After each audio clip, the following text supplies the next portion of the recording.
I'm very happy to welcome you all to this local session. And the session is on ethical usage of AI for efficient evaluation. So we have an excellent panel of speakers from the public sector to the UN agencies and also community-led organizations like APTI Institute. So we are looking forward to have a fruitful discussion and usage, how to actually deal with this new technology, which and make efficient use of this technology to make our lives better. As we already said in our AI summit, which happened recently in February, which was joined by some of your colleagues also. So people, planet, and progress. So we are actually to moving towards that direction. And so just some admin stuff, like we'll be having, we are joined by online joins by the our participants. We have around 65 participants who are joining online, and we will have a 90-minute session, which will have in around 2 rounds, and and after that we'll open the floor for discussion, and we'll take questions from the audience, and they will kindly please reserve your questions till during the time of discussion. You can post your questions on the chat message box in your screen, and we'll take up them after we have this discussion of around 2 rounds, which with the panel members, and then we'll have like takeaways. What are the takeaways for today? So that's the gist of it. So basically, to introduce the session, I would like to start with today's actually newspaper, which highlights the importance of AI and the semiconductor units that play a pivotal role in the journey of any economic development of any country. So basically, I'll just take the example of South Korea and Taiwan. So they have actually the companies, AI and the semiconductor companies of these two countries have recorded about 70 to 109% growth in the last 1 year, and dominated by a few stocks. These are like by Hynix and Samsung. Samsung. So these are the, and their market cap each is about almost $1 trillion. So together, these two companies, they actually comprise of about 50% of Kospi index. This is the South Korea's index, like BSE Sensex in India. And similarly, the Taiwan Semiconductor Manufacturing Company (TSMC), that is the largest semiconductor company of the world, it comprises about 40% of TAIEX, that is the Taiwan stock market index, and with a market cap of about $2 trillion. So why I am mentioning this is that, and these have actually led to these emerging markets being driven by AI and technology, and companies led by similar tech companies. So the importance these companies play, these tech giants and the IT driven companies play a huge role in coming days. They are already seen to be here, and they will be driving force in the coming century. So what as of now we will focus, like come back to our main discussion of what is their impact and how can these tools be efficiently utilized in order to do an efficient monitoring and evaluation, to put in place a efficient monitoring and evaluation ecosystem in the country, so that we can make better use of the money spent by the government and of course by any institution. So that is where we are actually we will drive our focus towards. And at the same time, what we want to mention is that this is what we are preparing ourselves for the future, like how we will be actually handling these challenges in the coming days, years, and decades. And this is inevitable. So we have to use them and efficiently use them. And at the same time, we have to put in place adequate safeguards to actually protect data. So data protection, data privacy, and adequate safeguards become all the more important when there is a free flow of information around the world. So, how do we develop a digital public infrastructure with adequate safeguards? That is the larger questions, and in the sphere of MNE specifically, would be the context of today's discussion. So I have an eminent panel of speaker. I will introduce them, and then we'll have the two rounds of question and answer. So we have with us is Miss Asta Kapoor, co-founder from Apte Institute. She leads the Bangalore-based research firm that works at the intersection of technology and society. She has 15 years of public policy and strategy consulting experience focusing on use of technology for welfare. Asta works on participative governance and digital public infrastructure. She was a member of World Economic Forum Global Future Council on data quality during 23-24 and visiting fellow at Ostrom Workshop, Indiana University. She was also a member of think tank 2020 Task Force on Digital Public Infrastructure during India and Brazil's G20 presidency and currently on the board of Global Partnership for Sustainable Data. A very warm welcome to Asaji. Uh, Miss Aditi Singh, she is the Director and Program Management HR and at National E-Governance Division. She is an Indian civil servant with extensive experience in government administration, public finance, and digital systems implementation. Currently, as Director, Program Management and HR at NEGD, METI, she oversees the design and governance of India's digital public infrastructure and AI initiative for citizen-centric service delivery, along with human resource function for supporting digital in India initiative. Welcome to this panel, Ms. Aditi Singh. We have with us Ms. Anusha Sharma. She is the head of program management and support unit at UNDP with over 14 years of experience in program management, result-based monitoring and evaluation for sustainable development initiative. She has extensive expertise in strengthening program quality, performance monitoring, reporting system, risk management, and evidence-based decision making across large-scale development programs. At UNDP India, Anusha has played a key role in advancing monitoring, evaluation, and program oversight processes while supporting strategic planning and implementation across diverse thematic portfolios.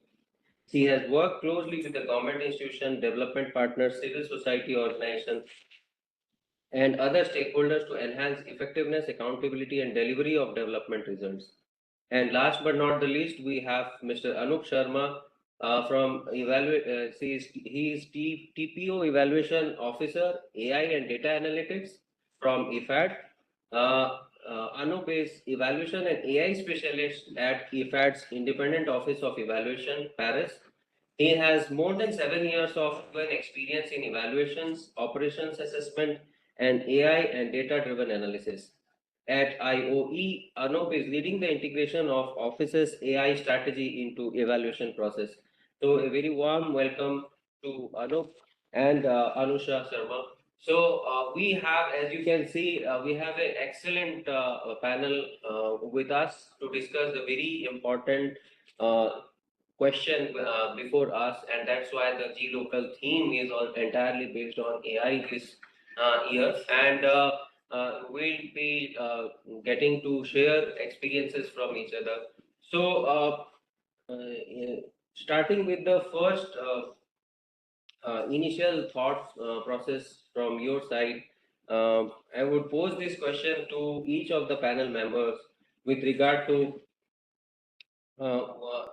AI, how the AI, as we all know by now, because AI offers a significant future potential.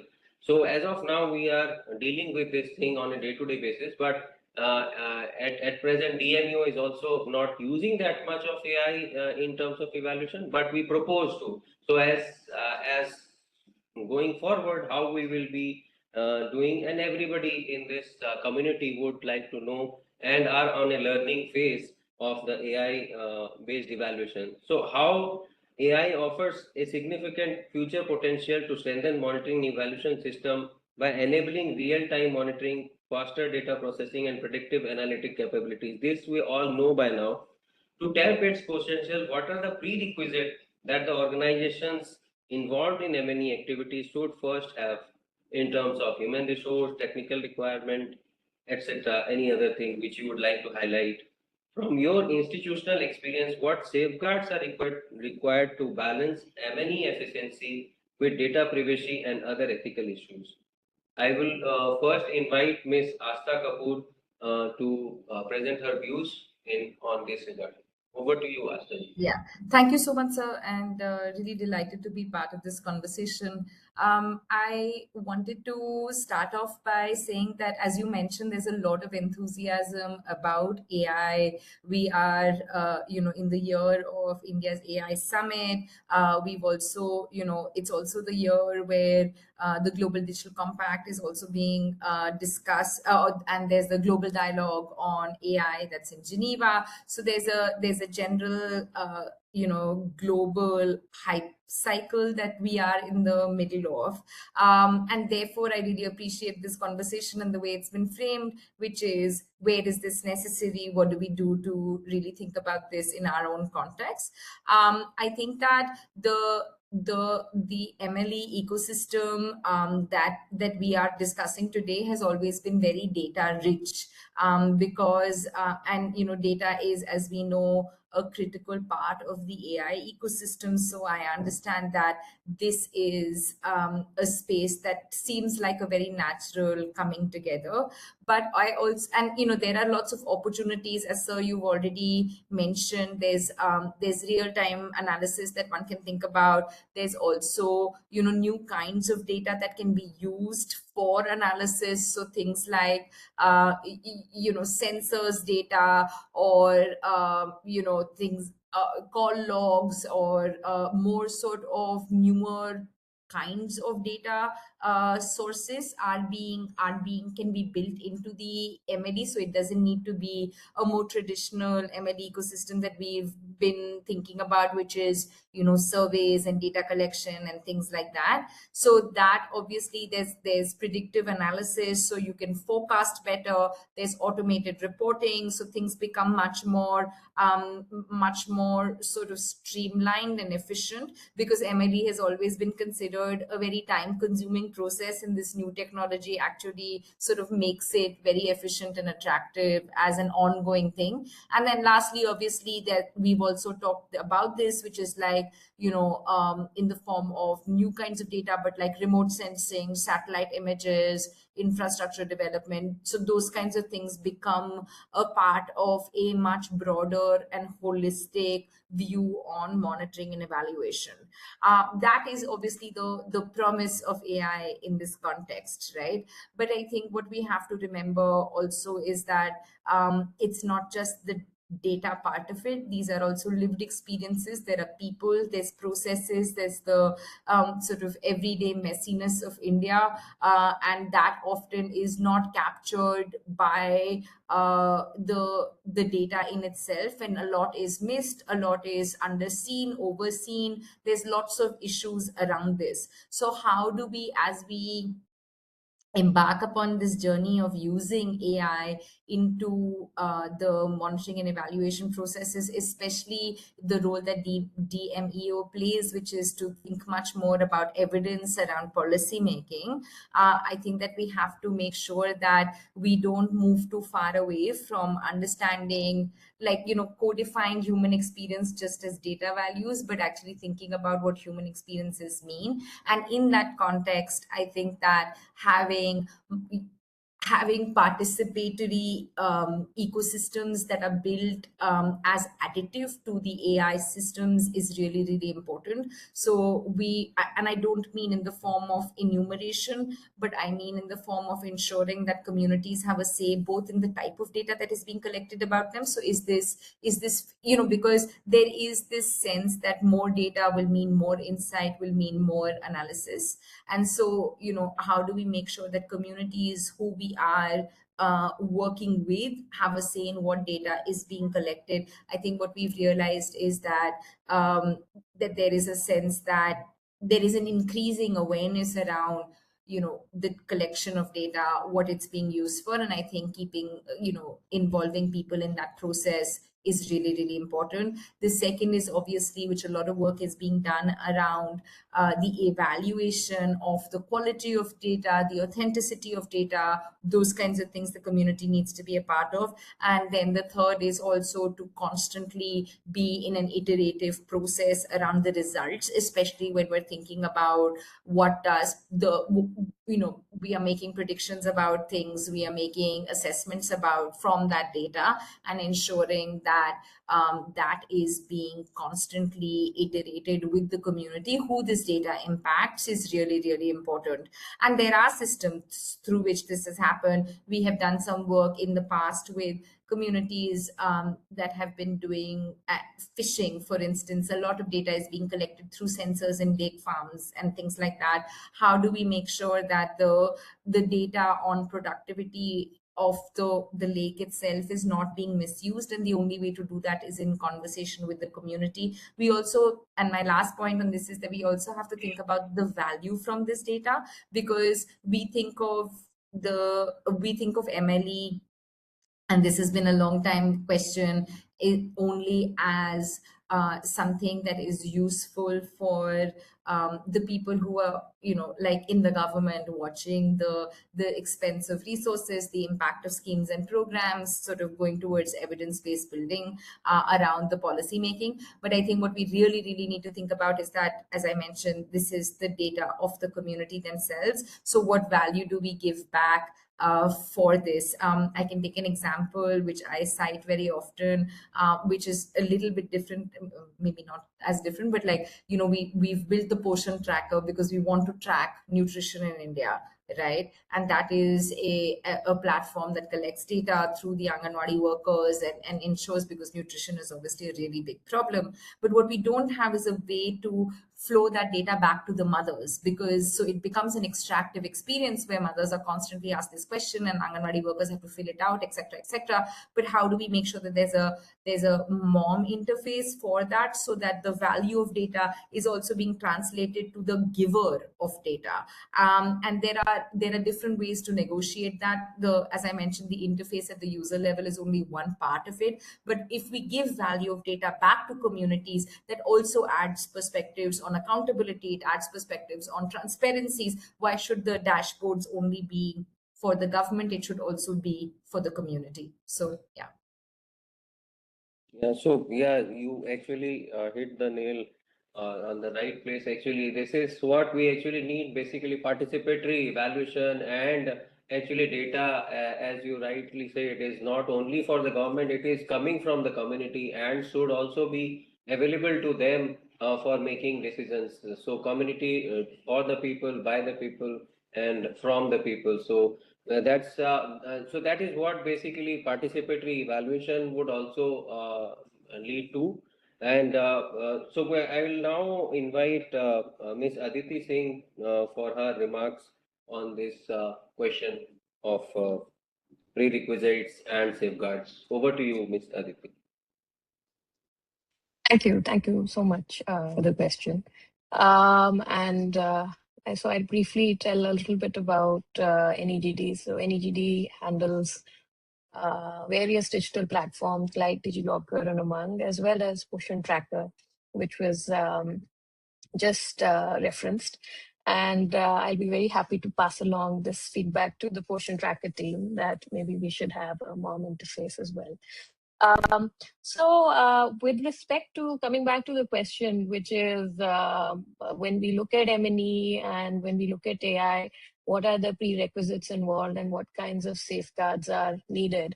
The first question, because as part of the work that we do, we are trying to implement sort of AI interventions in existing digital interventions that government is maintaining, as well as newer things that can be done with these latest technologies in NITI.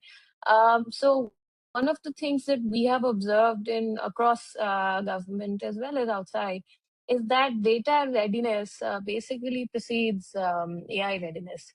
So what we have, and this is something that even I think NITI has worked on, and DMEO has its own data governance quality index, which is tracking how good the quality of data is, and all as the previous speaker remarked that for AI you basically need good data. So quality of data is absolutely essential, and generally what happens in most when we look at scheme data across the board, it's not necessarily in standardized formats or interoperable formats or machine readable formats. And so these are things which are very important to implement before we even start thinking about AI. And then when the whole sort of ecosystem around data, so whether when we think about how was the data processed, how was the data cleaned, how was it transformed, where is the data stored, what is the storage, who is using it, is the purpose limitation being implemented, how is the data being archived, and how is it being destroyed. So all of these things have to be sort of taken in mind when we think about implementing any kind of AI system. And this is also something that we have tried to do within NITI as part of the AI Kosh initiative, where we are hosting, I think, around 8,000 plus data sets. So the idea is to actually give life to the DPDP Act and the IT Act and all the provisions that exist to ensure that data is being used for the purpose that it is intended. It is being used with the consent of the people whose data it is. And at the same time, efforts are made that and lots of technological interventions have been made to ensure that the data to the greatest extent is anonymized. There is really identifiable data. There is masking of some form that is done. And lots of newer techniques are being done. And we've also recently just had a hackathon challenge on PII and anonymization of data. So lots of new techniques are coming in, and we are supporting startups to sort of take those techniques to production scale. So, so when we think about AI, we should think about data, which NITI is already doing. And the data governance part is something that is very critical whenever we think about AI. That's the first thing that I will say. The second thing, from a practitioner's perspective, because we are building some of these systems. So what we are thinking on when we are building these systems is we are thinking on the data classification a lot. So Government of India itself has a data classification policy. And then there are other sort of meaty guidelines around cloud selection and so on, which talk a little bit about what kinds of data can be used for what. And therefore, whenever we are building these systems, some data may not necessarily be very confidential or or personally identifiable information. So maybe the sort of way we look at that data may be slightly different from the data that we may have about individuals, or that may be confidential. So whenever we build these kinds of AI systems, we have to think a little bit also about how we are classifying and tagging the data. Now, coming to the second part, so that I think is the prerequisite. The data quality is the most important part of it. When we think about the safeguards, obviously there are some legal interventions like DPDP, which exist and which are being codified into the AI interventions that are being built. At least in the government's DPI sort of infrastructure. The second part is the kinds of guiding principles that India AI and other NITI initiatives have sort of laid down, that when we think about AI, we have to ensure responsible AI, we have to ensure explainable AI, we have to ensure that whatever interventions are there, they are built with trust and fairness at the center. And therefore, even from a technological perspective, all of those interventions have to be there. That whatever AI interventions are envisaged, they are with adequate safeguards, they are explainable. There are various techniques that are there for ensuring this kind of explainability, for ensuring audit logging, for ensuring not just explainability, but also bias testing to ensure that whatever suggestions or recommendations are being made by these AI systems, they are fair and are not impacting any particular group adversely. So for all these safeguards are also very critical when we actually go on about implementing these systems. And the last thing is, and particularly for M&E, but in government in general, what my experience has been, that human in the loop is absolutely essential for many of the interventions that we try to do. And say when we are doing any kinds of AI interventions for M&E, say we are collecting data and we're drawing insights from that using AI.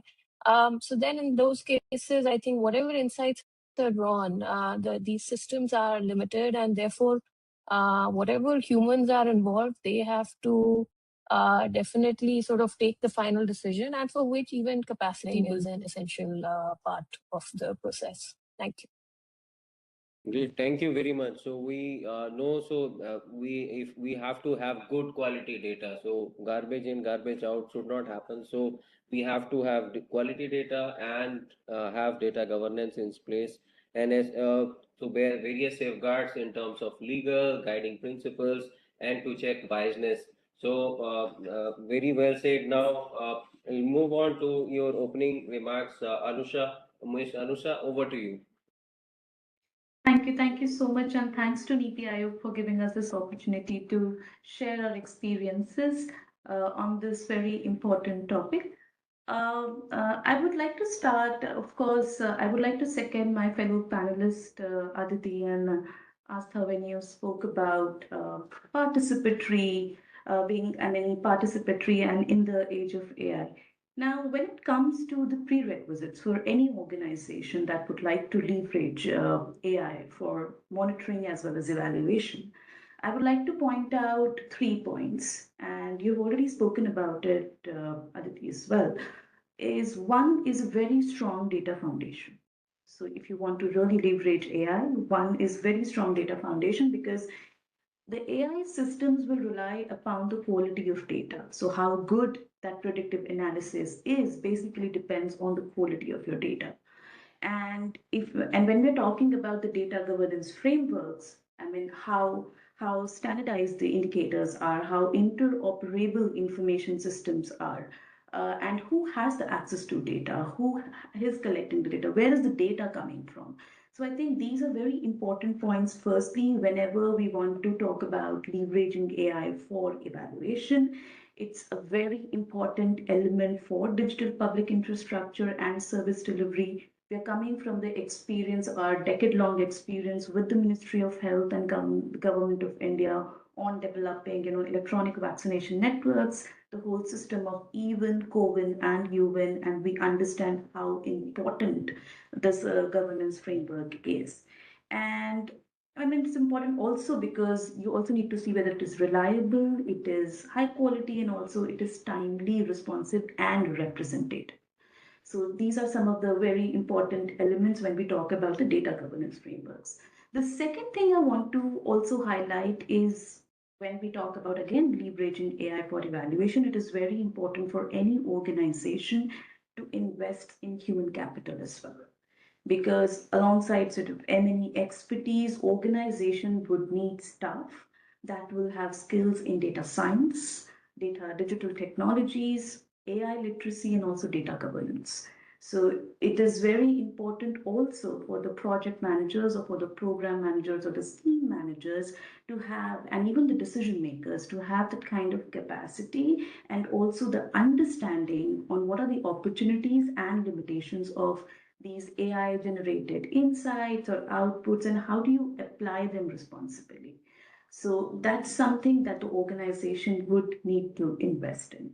The third thing that I would like to highlight is you need a very strong technical backbone when we're talking about leveraging AI in evaluation, which means that you should have an adequate digital public infrastructure in place, which would mean systems that would manage end-to-end data management, which means data storage systems, cybersecurity measures in place, platforms that would enable integration of data from multiple sources, while, of course, ensuring data integrity and accessibility.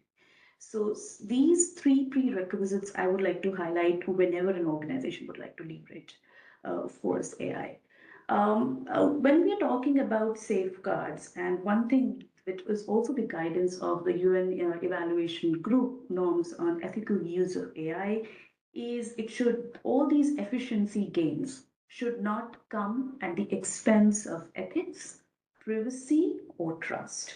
And therefore, our approach, UNDP's approach, while we're adopting AI for evaluation, is very human centered and a rights based approach.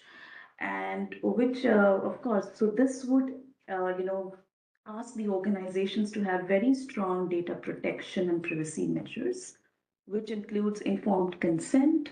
Aditi, you talked about data minimization and also anonymization in your remarks. That is also very important, and secure data management practices. Transparency of the AI systems to enable stakeholders to understand how these recommendations, where are these findings coming from, which talks about, as for what you said, participatory approach in evaluation, human oversight and accountability, because accountability in the end would lie on the evaluator to review and validate the and also challenge the AI generated insights for evaluations and monitoring. Regular assessment of biases and fairness, which is, of course, something that comes up regularly when you're using AI, because AI systems should not be reinforcing any existing inequality or exclude vulnerable populations. So that is something that safeguard needs to be there. We've talked about the clear governance frameworks that need to be there, and probably some guidelines, some national guidelines on how to harness AI while using for monitoring and evaluation. And NITI can also think about it, and we can also talk about it later. And I think compliance with national regulations and international principles, which focus on human rights, again, privacy and responsible digital transformation. So, I mean, in the end, I would just like to say that effective systems will, that basically AI would be effective if it combines the speed and analytical power of AI, but with human judgment, with ethical safeguards, and of course, a strong commitment to leaving no one behind. Thank you. Yep, thank you. So basically, this point is coming up again and again. So we need strong data governance, strong HR with a strong technical background, and efficiency should not give away trust, and also to have national and international regulations, and to check the biases on a regular basis so that it does not creep into the automated system. So now I'll turn to Anup. Anup, your initial remarks. Thank you, NITI Aayog, for providing also opportunity to us. Just to for the context, I would be speaking from the experience from the evaluation office in IFA, the International Fund for Agricultural Development. So just to give you context, the kind of like the data and people and projects that we deal with. We are investment bank. Predominantly, we fund governments, but we have 180 member states. So so we have member states which are really, really capable, and they have like a lot of capacity in house. But then there are member states where we don't have the basic data, and we don't have a basic data infrastructure. So the kind of ecosystem that we deal with it's really uneven and very rough.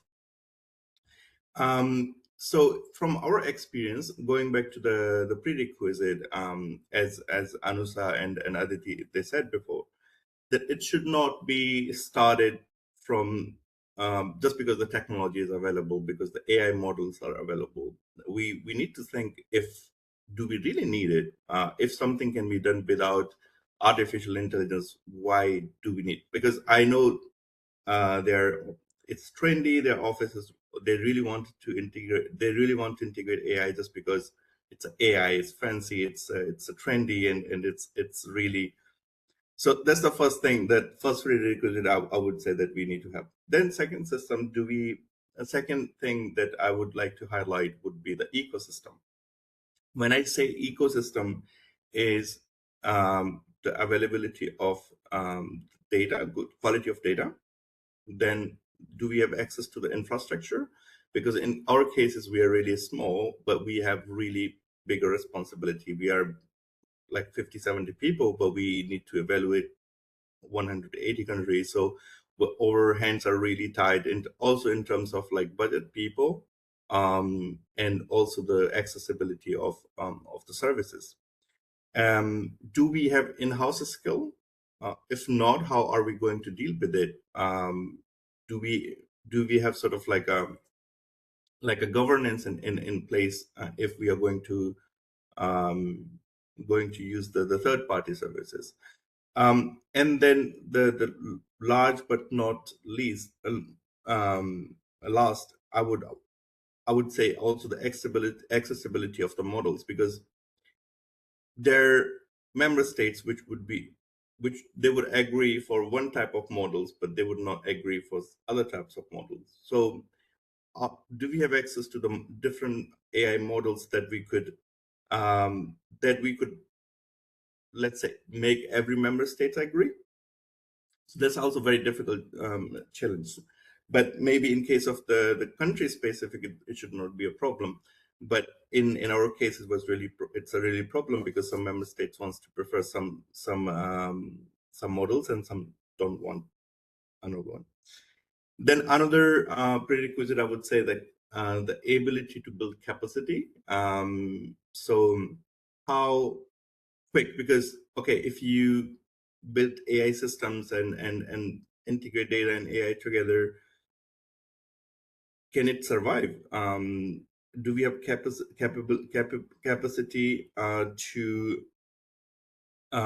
to sort of like scale it up and sustain? So that's something also needs to be. In our case, we really like work with data scientists to train evaluators on the data science modules. So for now, what we are trying to do, we are trying to integrate data science as a evaluative skill.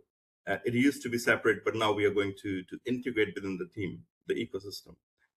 And the last but not the least, one of the prerequisite also should be, as someone said, that we need to see about the interpolability and the quality of the data. Do the data systems connect with each other? For example, Aditi said, some of the data is available in very different format. For example, some of the data we have in the text data we have in the PDF scan format, and some of the data we have just numerical. So there are different ways that the data can be asymmetrical, and it's really important for if you want to have a good AI output or a good AI system, to have a data well managed.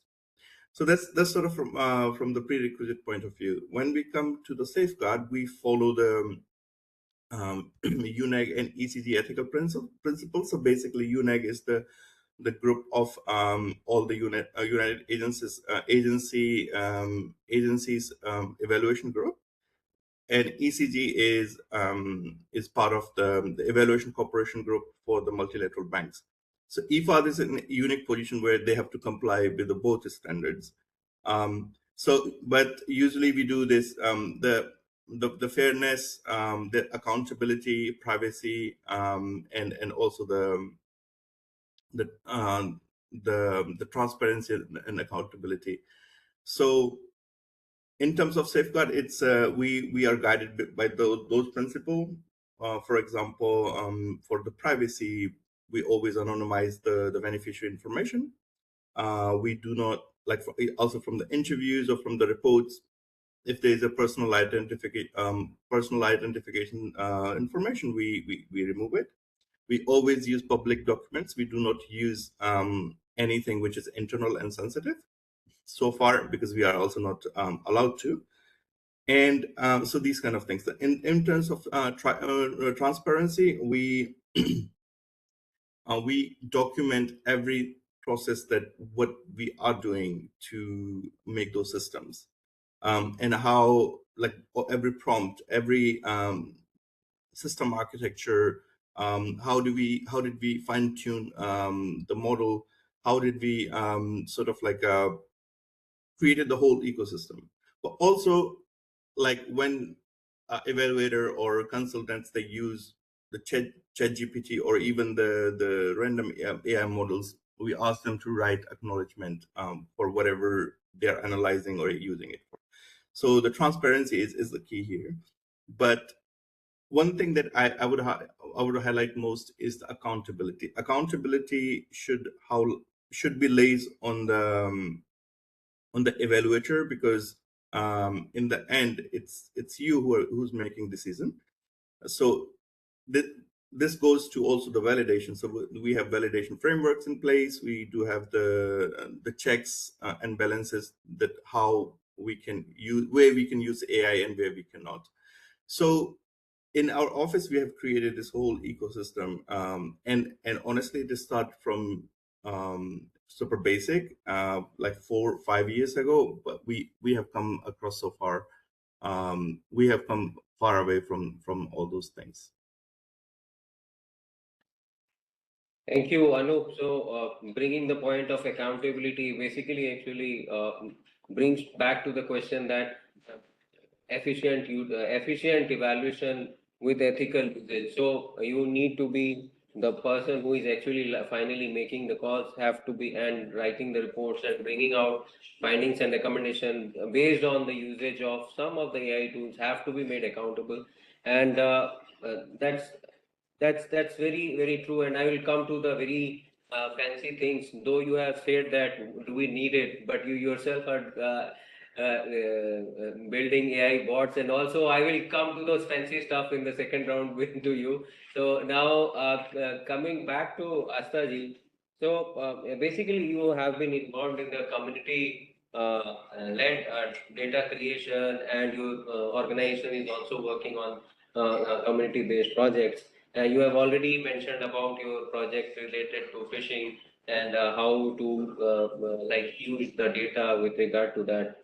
So in that regard, I would like to ask you to share your thoughts, and how could actually the community be benefited from, and overall the schemes or programs could benefit from such responsible use of AI and GIS also, which is also is coming in a big way in nowadays research and evaluation.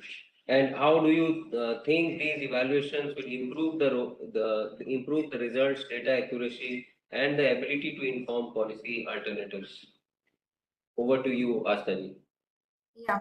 And also amazing points made by my previous speakers as well. I think that I think that this is a sort of two-way street in some ways. One is obviously we've talked about the authenticity and validity of data. We've talked about the quality. We've talked about, where does it sit? Who has access? How do we govern? But I think that in all of this, we have to, as I made the point earlier is that we have to know that this is data about the lived experiences of people, and therefore their ability to be a part of that, both collection, use, analysis is really important. So for us, I think that one of the ways that we have been trying to pilot, this is not necessarily related to evaluation data, though it can be applied to, is a model called data cooperatives. So, we know that 1 in 11 people in the world is a member of a cooperative, and India has a very, very strong cooperative movement, that is also a big part of the human infrastructure that exists for us. And cooperatives, as we know, are part of generating milk and farm products, and they manage banks and hospitals. So for us, it seems like a very interesting governance ecosystem that is anchored on the interests of members, where members, there's a governance structure that all the previous speakers have also talked about, the value of governance. But this is a way for us to think about shared governance, which is, there's membership, there's boards, there's a board that has a fiduciary responsibility to members themselves. And so what we've been doing at APTI Institute is trying to see how cooperatives as they exist right now can actually be a tool for, can actually be developed into data cooperatives, which is in the way that they pool labor and capital already. Is there a way for them to pool data? And that becomes the sort of governance mechanism through which people can really, oversee, be part of that monitoring and evaluation process, but also think of new and interesting ways to derive that value from data. So a specific example is that, there is an opportunity to think about soil health, which is a collective good, right? Because soil health doesn't, it obviously is a component of each farm, but then there's also a regional component, there's multiple things attached to it that almost becomes a collective good between the community. And then how to access it, how to use it, what to use it for, and then also going back to what value communities want is actually discussed through that cooperative model. Because often, as I mentioned, farmers do already work through cooperatives. So how do we really use existing governance mechanisms that exist in our society for the governance of data? So that's an example that we think is quite an interesting one, and we've seen it work in different parts of the world, and one that can be deployed as in the context of data as well. The other parts, as have also been mentioned, is that there is a huge need to think about the evaluation of the models themselves. So, there is obviously, models are obviously as good as the data that sits beneath them, but then models also, as we've learned, hallucinate and make mistakes and things like that. So the involvement of the community, not so much as humans in the loop, but constantly, ensuring that the information that is being developed or that is being regurgitated by the models is something that is in sync with their lived experiences. I think that if you ask about, even, and we also know that there is an increased reliance on chatbots and different other kinds of AI tools by the communities themselves. So how do we make sure that the information that is also being given, because as Anup sir had said, that there's a lot of public data that is being used for the development of AI systems, but obviously we know that in some parts of the country, the data will be quite thin. In other parts, it will be much thicker. How do we make sure that the intelligence or the information that is being going back to different parts of the ecosystem is at the same level, and also the role the community can play in verifying and iterating and ensuring that it is fit for purpose is really important. And then lastly, I think that the other speakers also brought up the idea of thinking about surveillance and use and ensuring that there's no discrimination. We know that for instance, a lot of the monitoring and evaluation data that is being collected by the government is also, and is being put in certain models, is also going to be used for, say, credit or insurance and different kinds of things. So how do we make sure that our public resources are not being exploited by private actors? And what is the role of the communities in that context as well is something for us to consider, because at the end of the day, there is an enormous, and we all know this, that the AI supply chain is very deeply held by certain private actors, and ensuring that we do not create more data sets for these private actors to exploit and extract from, that we think that we need for the delivery of our own public goods and public services, but are being put into private models, is something that we really, really need to safeguard against. And I think that this is something that as the government should be quite cognizant of, because we obviously have a public interest purpose that we need to pursue that should not benefit private actors. Yeah. Thank you very much. So basically, that is digital public infrastructure, building a digital public infrastructure in the interest of the communities and the people, and also to have a like kind of safeguards around it through laws and other measures taken by the government. Government is already doing it, so that's very good question. So that leads me to the my second panelist, Aditi. NEJD as in the forefront of the government of India has come out with many digital innovations. So just to mention a few, you all would have used DigiLocker, Digi Yatra, API Setu, Umang, My Scheme. So these are only a few which I am pointing out, which has been developed by NITI and NEGD as being at the core of it. So Aditi, the question to you is, based on these experiences, how you actually see further transformation in data quality, as we have already been pointing out, and dissemination and its interoperability of such data using AI and ML. So with regard to the formats you have also mentioned, so is that an insurmountable problem, or with AI it can be eased? And especially in evaluation or any research project, we use large data sets. So how can that be made user friendly? And especially, as you also spoke with regard to developing capacities, what are the many of the speakers, you have focused on the developing capacities to use the data and the AI in a efficient manner, and also with safeguards surrounding it. Over to you, Aditi. Thank you. Very pertinent question.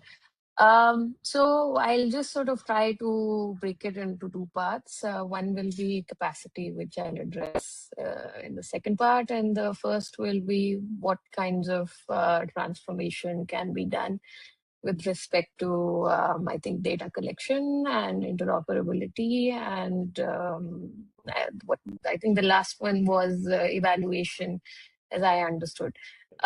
So when we talk about data collection, and from an AI perspective, AI ML perspective, how can data collection be improved? I think there are, firstly, let me just sort of go back to the interoperability question, because this kind of serves the data collection problem. So when we talk about interoperability, already some efforts with respect to, API-based interoperability that are already underway. NEGD runs a platform called API Setu, which hosts, like, I think 6,000 APIs across government platforms, so that different government platforms can speak to each other, and common understanding can be built from, and the data is captured from the source where it is being generated. Now, certainly AI ML can help a lot with respect to the current sort of differentiation in terms of the data formats and such. There are various techniques that we are also trying to implement. with respect to, say, entity resolution, say, for example. So when we look at these different data sets and we try to come up with some kind of common identifiers or some common patterns that can try to identify what is the, I mean, if there is one data set talking about one person with a different identifier and there's another data set that's talking about the same person with another sort of unique identifier, then there are AIML techniques which we are at this moment using to try to come up with a common understanding, obviously with consent and all those things baked in. So yes, the answer to that question, whether AIML can help in the sort of the different kinds of data that we have.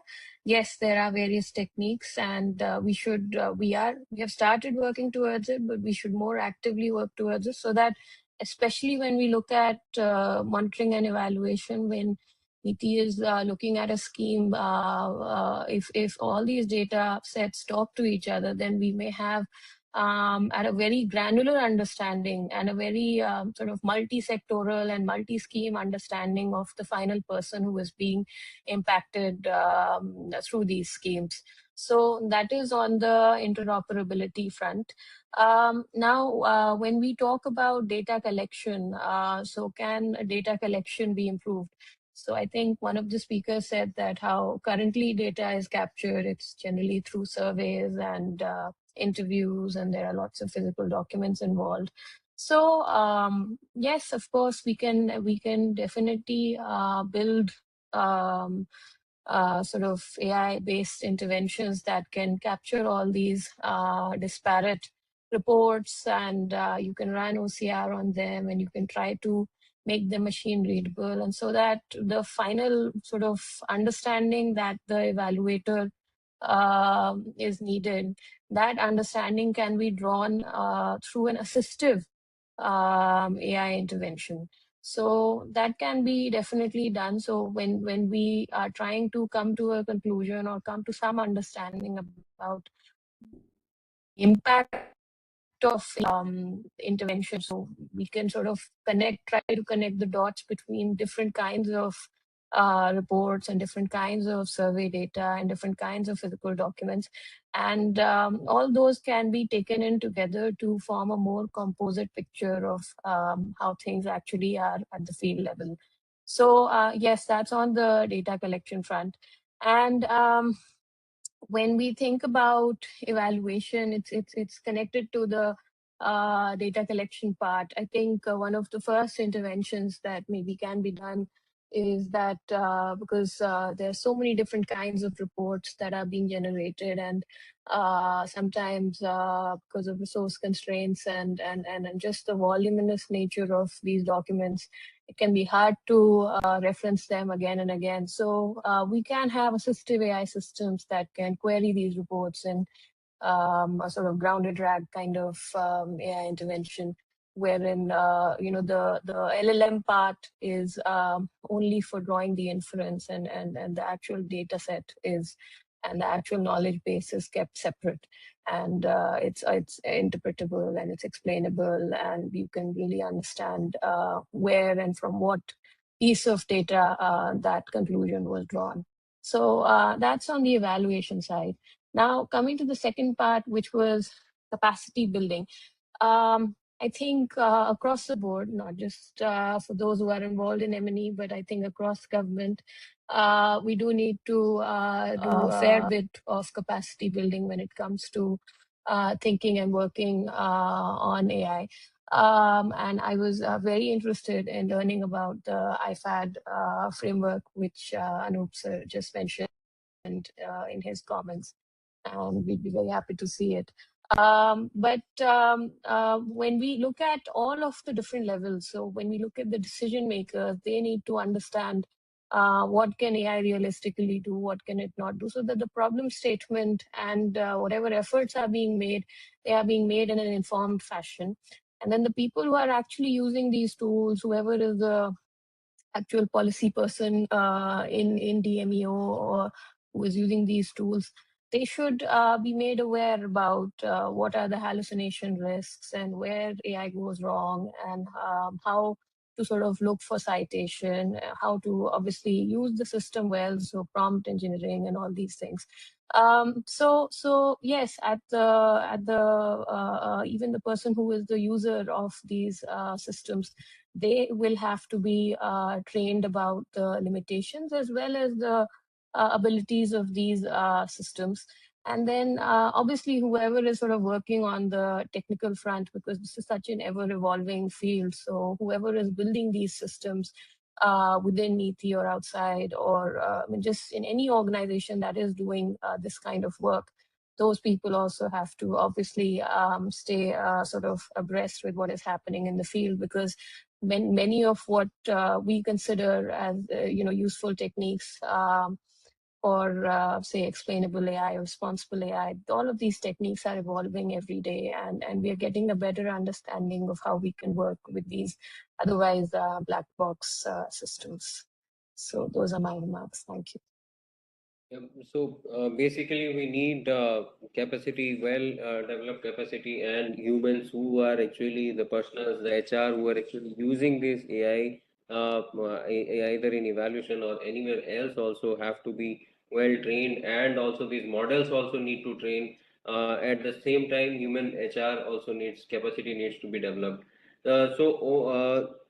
Keeping that in line, Anusha, I would like to get your thoughts on how do you see like responsible AI use in evaluation look like in practice? So we have developed capacities, and now how do we actually integrate this automated data analysis with human evaluators perspective? We often talk about human in the loop. How do we actually human in the loop work in maintaining such kind of safeguards towards an efficient evaluation? Over to you, Anusha.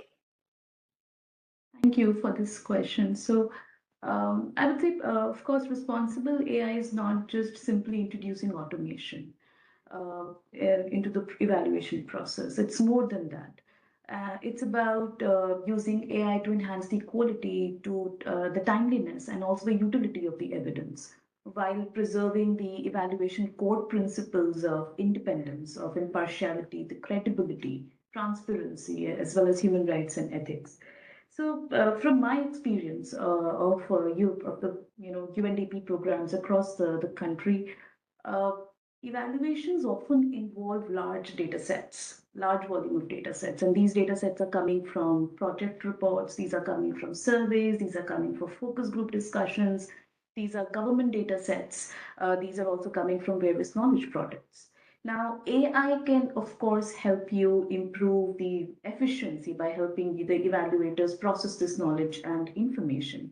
Where at UNDP, we have an internal tool, the AI tool to synthesize this kind of information. We also have developed artificial intelligence tool for development analytics, which if you have 7,000 to 8,000 evaluation reports for UNDP globally, how do you also use that sort of tool to analyze what's coming at the portfolio level in the crisis countries, or in the countries where we're working on the in a humanitarian context or in a development context, how we work in India. So that tool, of course, the AI tools helps you to assess and get that kind of information. But it's also important to understand that AI can support but not replace the evaluator's responsibility for ethical and professional decision making. And the evaluator, as also Anup said, remains accountable for the quality and the validity and of course the fairness of evaluation findings. And when we're talking about integrating the automated data analysis with the human perspective, it is important. And how do you apply that? So you can apply that in any evaluation cycle in a project or a program or a scheme at different stages. One is, of course, the design stage, when the evaluators design the whole methodology of evaluation, the evaluation questions that will come to assess any program or scheme on the ground, and of course the ethical safeguards. Those are of course defined by the evaluators. The second part comes on at the data collection and analysis part. Now, AI can, of course, help you with a lot of tools that will help in efficient data collection, will help you analyze the data, can give you a lot of trends, can give you, detect patterns, and can give you the preliminary findings. But when it comes to the sense-making part of it, then the evaluators come into play and the humans come into play, which is validating these AI-generated insights through the ground truthing part, through the stakeholder consultation part, through field observation, and of course the contextual analysis. Uh, the next stage, of course, where we can of course integrate this is the reporting stage, where the evaluators will definitely exercise their professional judgment to assess how it is relevant, how a program is effective, whether it is sustainable, whether it is efficient or not, and whether it is equitable. Because these conclusions are evidence based and they need to be balanced. And I'll give you a very good example where you use AI to say analyze 1,000 beneficiary feedbacks on a social protection scheme in India, and AI will give you a lot of findings, or it will say that okay, there are some concerns regarding access to this particular social protection scheme or a service delivery scheme. But evaluators here need to engage with the communities to understand what are the underlying causes, what are the barriers which are actually limiting the access to the social protection scheme, and whether and if you adopt a realist approach to evaluation, whether these findings, and it might work for some community, it might not work for some community, because there are different dynamics involved in a country like India, which is so diverse. So, the evaluator will need to reflect whether there are systemic issues, what are the implementation bottlenecks, or what are the contextual factors that impact it. And here, here you can actually integrate the human perspective into it. When we're talking about human in the loop, which is not just a technical safeguard, I would say it's a governance principle for us. Human evaluators provide, of course, the contextual understanding, as I said, the ethical reasoning, and of course, the critical reflection that AI cannot replicate even today. So, and development programs, they operate in different, especially in India, with very complex political, social, cultural, and institutional setups and environments. Your AI algorithm can definitely, identify a statistical relationship for any problem, but it cannot fully understand why a program succeeded in one community, as I said earlier, and failed in another, because it is influenced. And therefore, it becomes very important, as I said, to understand whether the data sets are representative, or whether certain groups have been excluded or underrepresented, whether the AI generated interpretations are correct or not. And here the evaluators come into play, whether the broader social, political, and cultural context is, considered or not, and whether the principles, again, of human rights equity and the principle of leaving no one behind is considered as well or not. And I would like to end by saying that human in the loop, approach, it helps ensure that AI is, not compromising these values. It's so that's why these two need to be balanced. Thank you. Yeah, so very well said. So basically, from accountability and perspective, and also from uh, coming to understanding the underlying causes and effect, we need human evaluators. There is no replacing human evaluators per se as of now. But now I'll come to Anup. So now some practical questions. Now, Anup, you have been developing in IFAD the integrating AI tools with the evaluations. So, for the benefit of our audience, and I will ask the audience participants to kindly post their questions, because after this we'll open it for audience questions. So I have some of them already, but I will encourage all of you to ask as much questions and use the expertise of the panel to help wherever you are working, and at whatever stage, whatever concerns you have, please feel free to ask. We'll take questions after Anup has made his remark. So Anup, so basically this is a very practical question. So if any evaluation office who is working, or anybody who is working on large data set, So which is the safest place to start from, like, and to have an AI driven model to be put in place to maximize the efficiency and minimize the trust related factors and minimize the risks per se.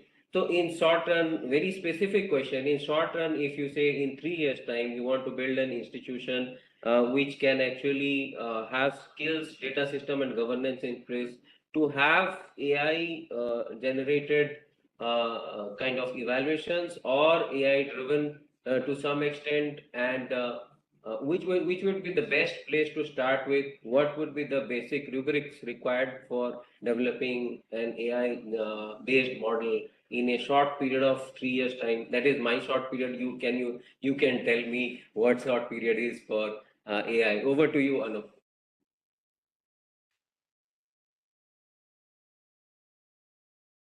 Sorry, I was on mute.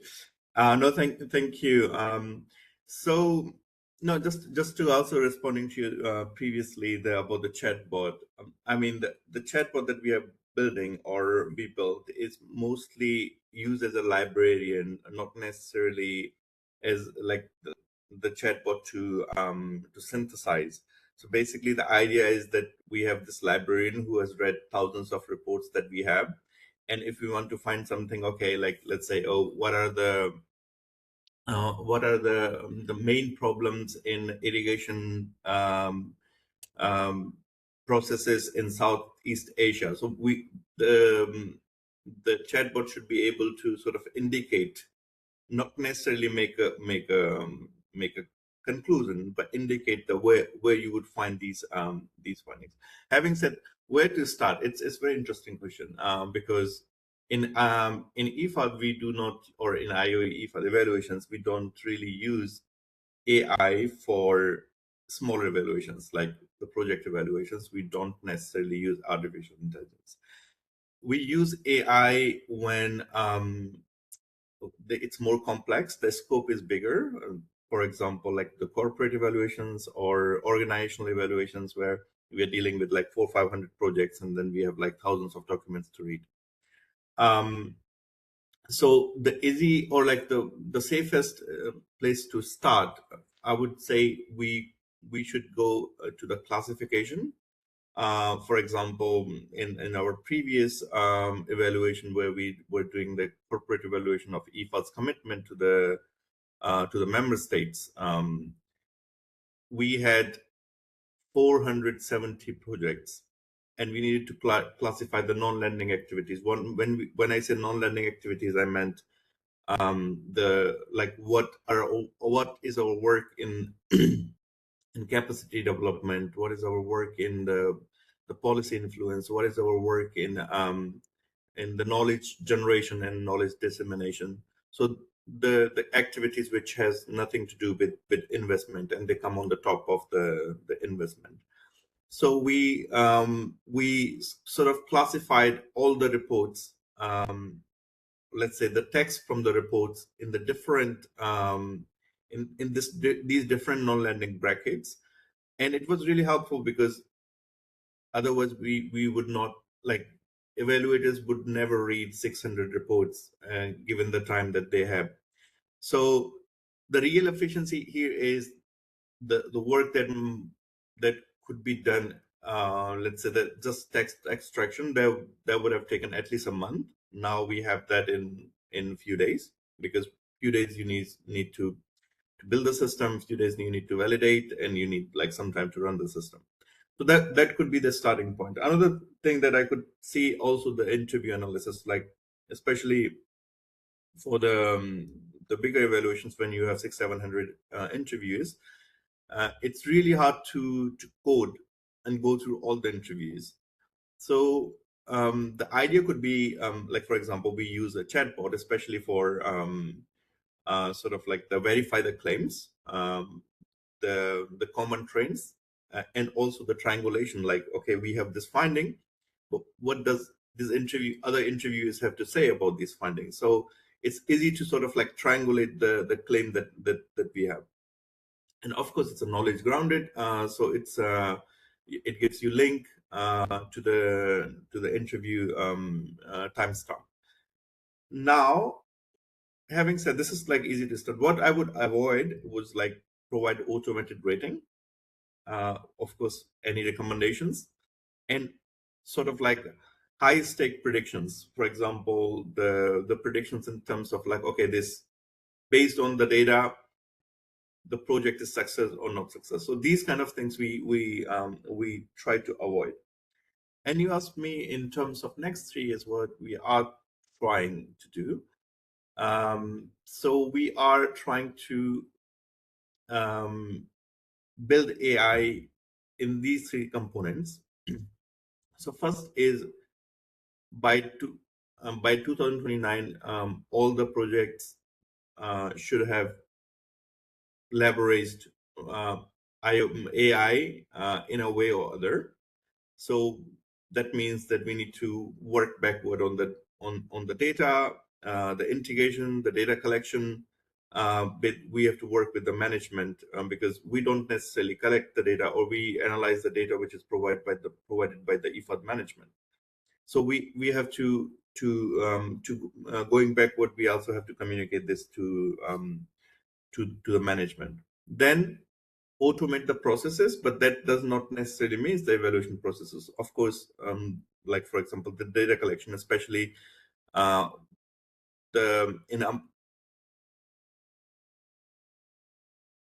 it's really difficult for our staff to know every language, that especially when it comes to beneficiary, because like local languages, I don't think our majority of our staff knows the local languages in remote communities, and that's where the AI could be really very helpful, because from the data collection perspective, you could build a tool where you can ask a question, or AI bot can ask a question, and then they could reply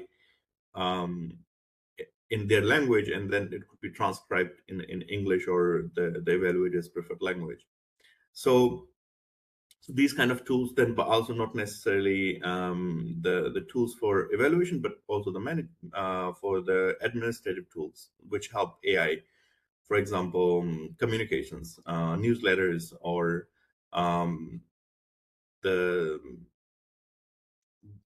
semantic searches, these kind of things. So 2 things: integrating AI in evaluations, and then building the automated processes.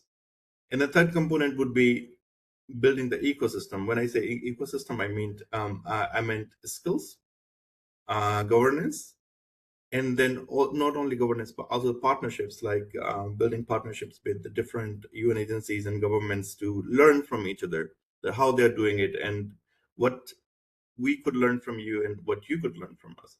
So these are the few things that we are focusing for next 3 years to sort of like fully integrate AI in our process. And having said that, AI is here to stay. This is like well noticed everywhere. I think everyone is saying that, but AI should support evaluations. It should not make or like replace the evaluators. So that's the whole thing here. Also, Anusha said that human should be the responsible. Human should be the lead, not really the AI, letting AI make decisions on behalf of the humans.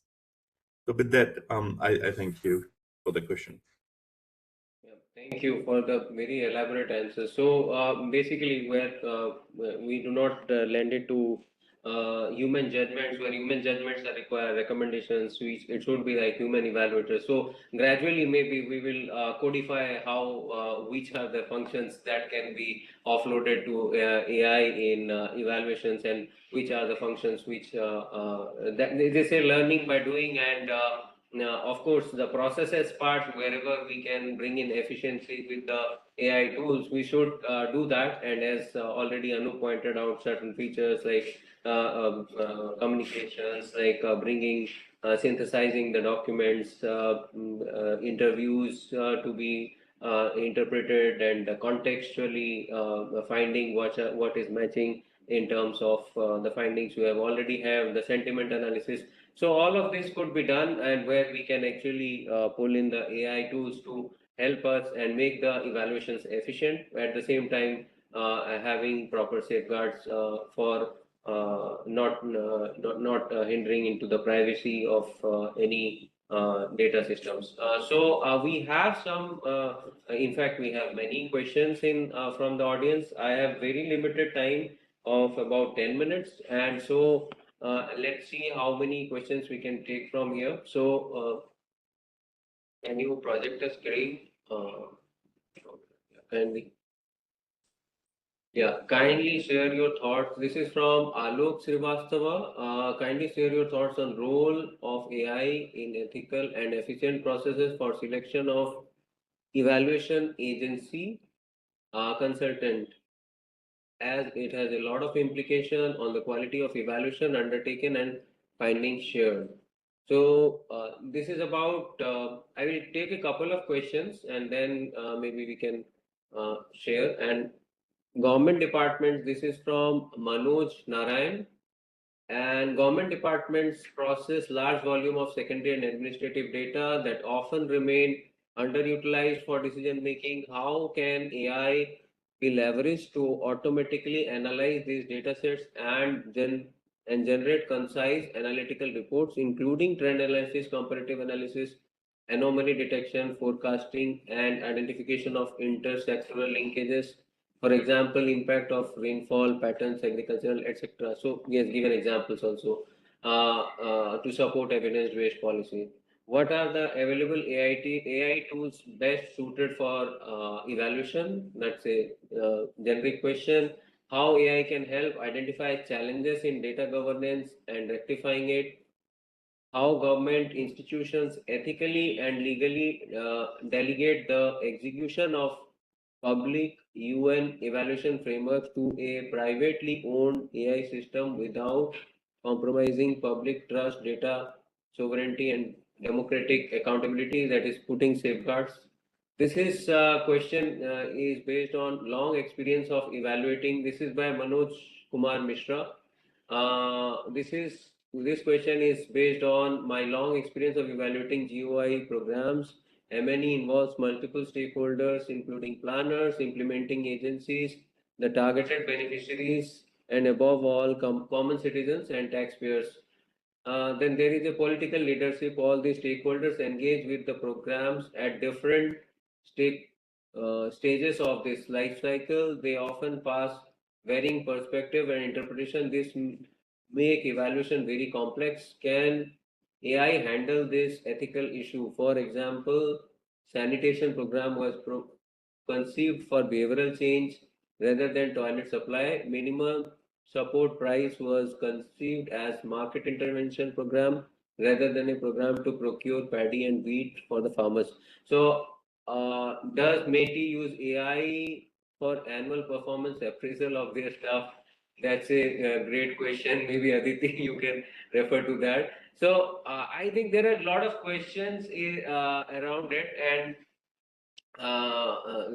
so basically the generic question, some of the questions which emerge is like large data sets, what are the AI tools which we can use, and performance appraisal, and in regard to behavioral change and others. So anybody would like to take any of these questions? It's open to any of the speakers.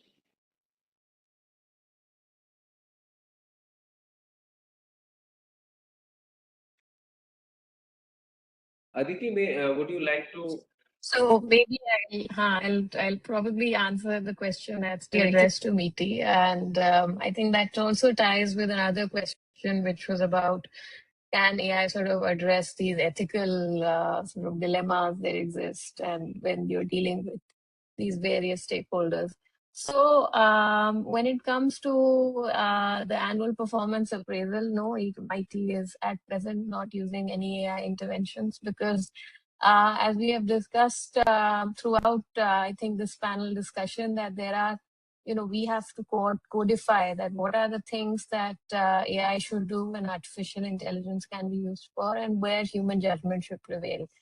And certainly, there are ways in which AI can assist. It can bring information, codify it, collapse it, synthesize it. But at the same time, whatever outputs are being generated through AI, they can also influence, and they can also prejudice, and they can also prejudge someone. So yes, so on the ACR side, no, we are at present not using any kind of AI intervention. And with respect to that question, which was on different stakeholders, and if AI can be used to address their varying interpretations and the ethical issues involved. Certainly, as I mentioned, that AI can bring information together, it can collate information together, but we have to be very careful in sort of identifying. And I was again very interested to in understanding how Anup sir mentioned that for certain projects they use AI, for certain projects they don't use AI, and they don't use recommendation systems, and they don't use scoring systems because of all the issues involved. So efficiency and ethics both have to sort of work together. There was another question which was about how we can use these private AI systems while doing evaluation and without compromising public trust and data sovereignty and democratic accountability.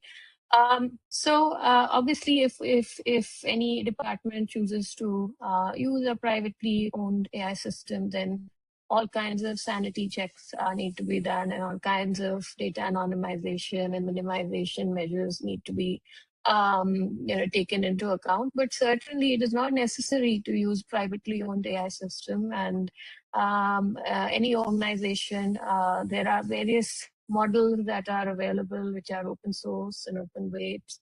And those models can be fine-tuned, and AI systems can be built that are running on our own infrastructure, that are not necessarily reliant on any private company. So certainly if the data is such that maybe we only want to keep it to ourselves, or whatever inference is being sort of generated has to be kept on premise, then there are definitely lots of technical mechanisms to ensure that that happens.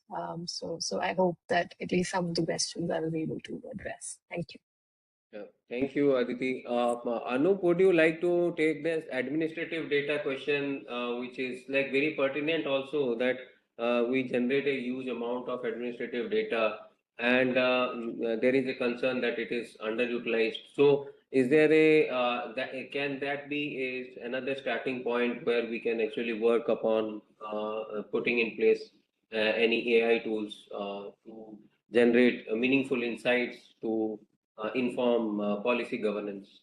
Over to you, Anup. No, absolutely. I mean, there's so much data available throughout, and we generate data every day. The idea is how do we capture that data in systematic way, and how do we build a system that informs the policy, and but with the accountability. That's the whole point. This also connects to the one of the questions that we had about the how they can delegate the AI work to the private service provider. I mean, I would be really careful also here about delegating, because you mean also that you're delegating the accountability.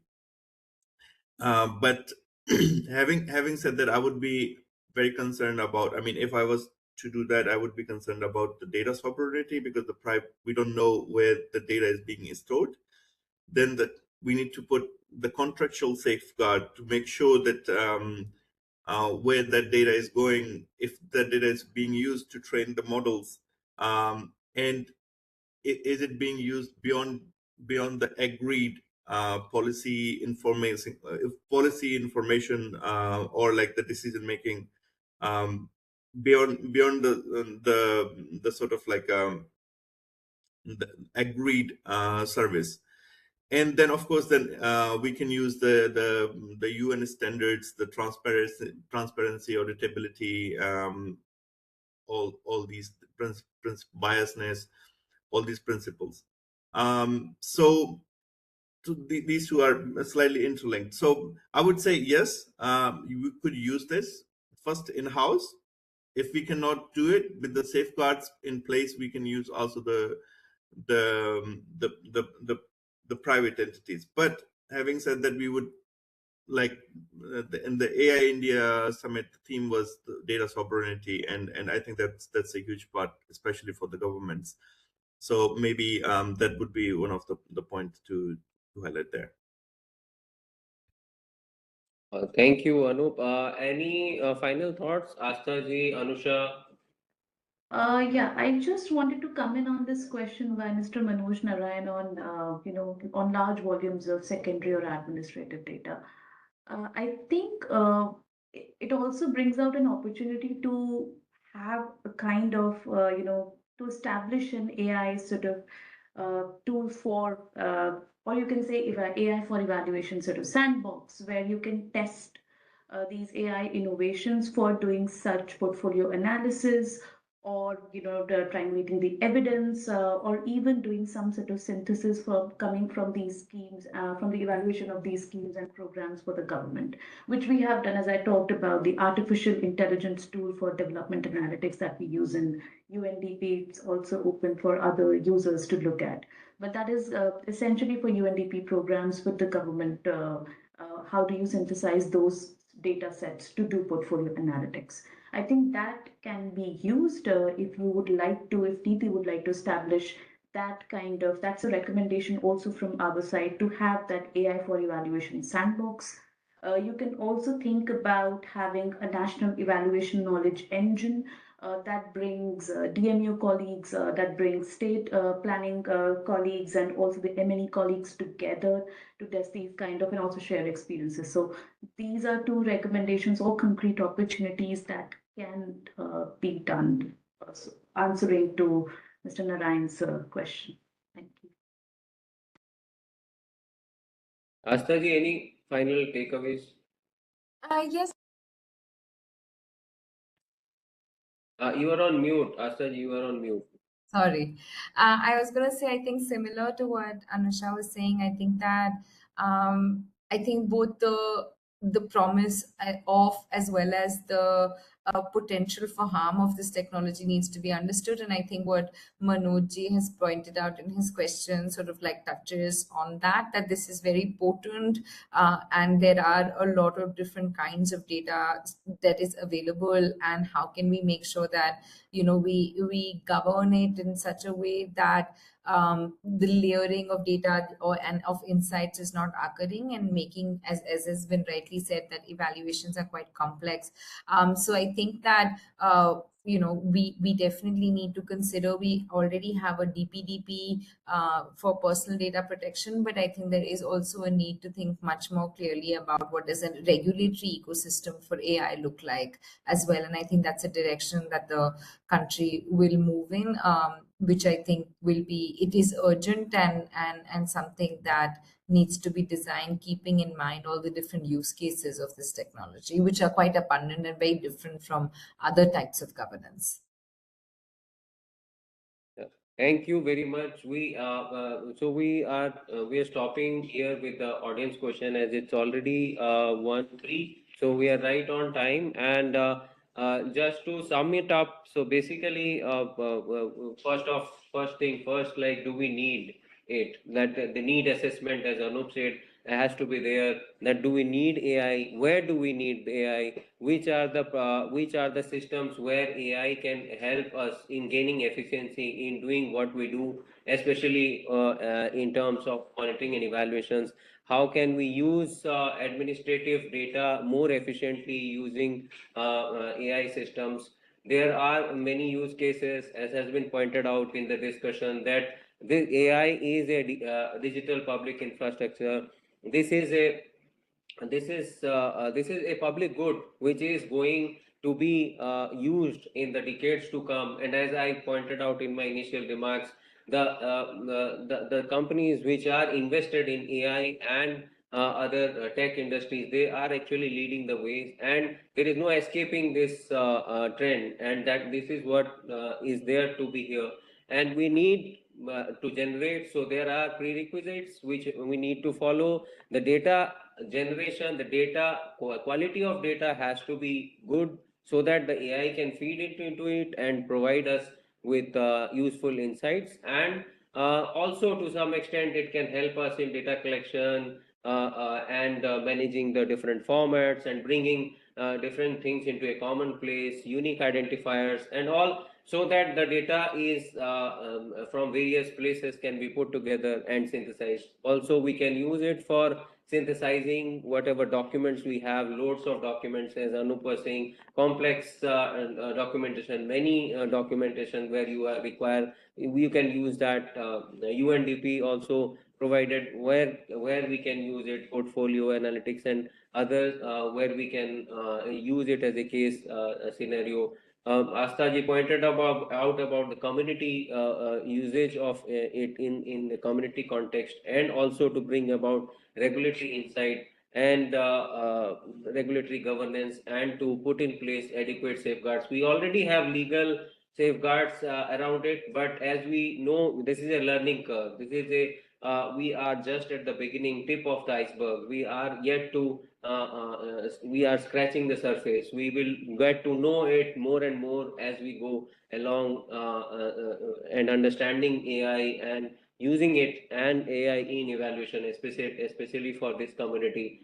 Thank you, Aditi ji, for bringing out your insight into what the government of India is doing and the DPI it is creating, and the holistic environment, digital India movement which we have created, and how AI is actually fitting into various through API, Setu and others. So this is a great initiative by the government of India, and also around the world, whoever firms are operating, public, private. So maybe we cannot exclude private players to operate in this field, but obviously, as we are keeping on saying about harping on the issues of ethics and safeguards, so we need safeguards and ethical usage. That is what the entire theme was about, that ethical usage for efficient evaluation.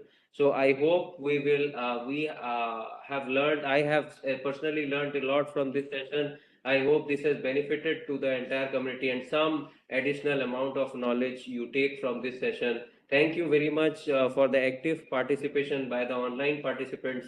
And I thanks all my speakers. By the way, all their name starts with A, and I also, my name also starts with A. That's a human evaluator perspective. Just with that note, I thank you all the panelists once again for sparing your valuable time and coming to address this session. Thank you very much.